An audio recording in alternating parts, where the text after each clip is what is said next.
Halo, kamu lagi mendengarkan podcast kompetisi resensi buku yang merupakan kolaborasi antara Podcast Main Mata, Gramedia Pustaka Utama, Gramedia Digital, Goshen Suara Indonesia, dan didukung oleh jaringan Potluck Podcast. Kali ini kamu lagi dengerin resensi buku dari teman-teman yang berpartisipasi di kompetisi. Selamat mendengarkan! Lebih baik beli buku bekas yang asli daripada buku baru tapi bajakan. Kalau semua orang Indonesia punya mindset seperti itu, mungkin Terelie nggak bakal nulis novel Selamat Tinggal ini. Tapi kenyataannya, sampai sekarang buku bajakan masih banyak beredar. Mayoritas masyarakat kita juga masih ogah gitu ya, spend uang lebih banyak buat beli buku asli. Aku yakin Terelie itu udah muak banget dengan semua masalah buku bajakan ini.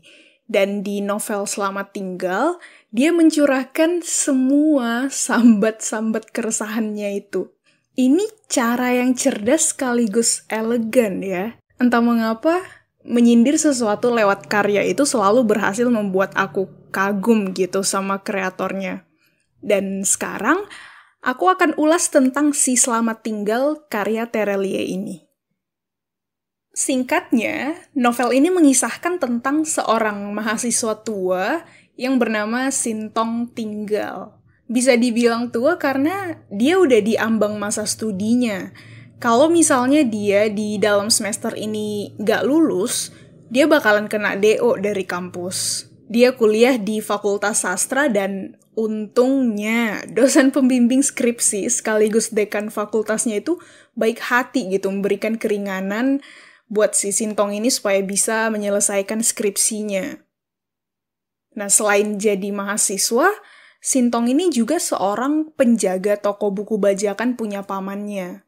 Dia juga anaknya hobi baca buku, wawasannya luas, jago nulis pula. Tulisannya bahkan sering dimuat di koran nasional. Nah, sebenarnya bagian yang paling menarik adalah topik skripsinya si Sintong ini. Dia meneliti tentang hilangnya penulis ternama Indonesia yang namanya Sutan Pane. Jadi Sintong tuh penasaran, kemana Sutan Pane ini pergi? Kok bisa tiba-tiba ngilang? Dan kenapa kok nggak ada satupun catatan sejarah yang menjelaskan tentang hal ini gitu? Selama proses penyelidikannya, Sintong meneliti mulai dari karya-karya tulisannya Sutan Pane, mewawancarai kenalannya yang masih hidup, banyak lah. Sepanjang proses inilah, aku bisa melihat betapa jenius dan kreatifnya Terelie itu ya, menyisipkan makna-makna mendalam yang ingin dia sampaikan soal fenomena buku bajakan. Alur di novel ini maju mundur ya. Di awal kamu bakal ngebaca lebih banyak tentang keseharian kehidupannya Sintong sebagai penjaga toko buku bajakan, juga sebagai mahasiswa tua. Terus nanti diperkenalkan juga dengan latar belakang keluarganya, bagaimana hubungannya dengan Jess dan Bunga. Jess dan Bunga itu dua orang mahasiswi ekonomi yang mereka tuh sering mampir ke toko buku bajakannya si Sintong gitu. Sampai nanti juga ada diceritakan lika-liku penyelidikan Sintong tentang kehidupannya Sutan Pane. Nah, pas dibaca, menarik banget menurut aku. Terelie itu seakan mau ngasih tahu ke kamu kalau kehidupan yang dijalani para tokohnya di masa sekarang ini, itu tuh ada sangkut pautnya dengan perbuatan mereka di masa lalu. Makanya pas membaca tuh kamu bakal kayak dibawa ke masa lalu, terus diputar lagi ke masa sekarang. Dan pada akhirnya kamu paham gitu loh, alasan kenapa si tokoh ini begini, dan kenapa si tokoh itu begitu. Podcast kali ini aku kasih judul Kita Semua Palsu, dan itu manusiawi. Judul itu menurutku cocok banget untuk ngasih gambaran tentang karakter-karakter tokoh di novel ini. Setiap dari mereka tuh punya kepalsuan di hidupnya masing-masing gitu, dan ini menarik. Aku mulai dari tokoh utamanya ya, yaitu si Sintong. Dia ini jalan hidupnya kontradiktif dengan hati kecilnya gitu, berlawanan lah dengan hati nuraninya. Dalam hatinya dia paham kalau menjual buku bajakan itu itu tuh salah gitu loh. Tapi demi balas budi dengan pamannya yang udah menyediakan tempat tinggal buat dia dan juga membiayai kuliahnya, dia terpaksa harus mau menjaga toko buku bajakan milik keluarga pamannya itu. Nah, bagian palsunya adalah Sintong ini kan hobi baca buku, jago menulis juga. Pemahaman dia tentang literasi itu ada banget lah. Tapi kok malah mau jaga toko buku bajakan? Gitu. Jadi dia semacam terjebak di kondisi ini karena keadaan sih sebenarnya. Terus ada keluarga pamannya Sintong.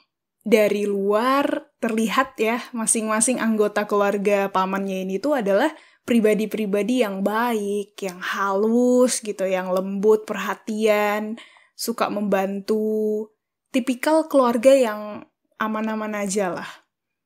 Tapi siapa sangka, sosok-sosok yang lembut itu tuh ternyata adalah otak di balik jaringan besar toko buku bajakan di ibu kota mereka. Gak bakal ada yang menyangka bahwa bisnis tidak terpuji seperti buku bajakan ini adalah milik keluarga baik-baik ini tuh, gitu. Selain menyindir tentang buku bajakan, Terelia juga menyindir kepalsuan kehidupan manusia secara umum, gitu. Manusia-manusia yang haus akan validasi atau pengakuan masyarakat. Biasanya manusia seperti ini akan menggunakan media sosialnya untuk membranding sesuai dengan citra yang dia inginkan. Nah, ketika mendapat banyak likes gitu misalnya, komentar, dan sudah pasti mereka pengennya komentarnya pujian dong ya atas foto-foto atau video yang mereka upload, barulah manusia ini merasa akhirnya dia punya tempat gitu di dunia ini. Jadi kalau nggak ada yang memvalidasi kebahagiaan mereka, nggak ada yang memuji apa yang mereka lakukan, mereka ngerasa useless kali ya. Nah, bagian ironisnya adalah kebanyakan dari postingan sosial media yang menampilkan kebahagiaan, kekayaan, atau hidup yang ideal dalam tanda kutip, itu tidak sepenuhnya sesuai dengan kehidupan nyata si orang tersebut. Banyak dari mereka yang hanya pencitraan demi sebuah validasi.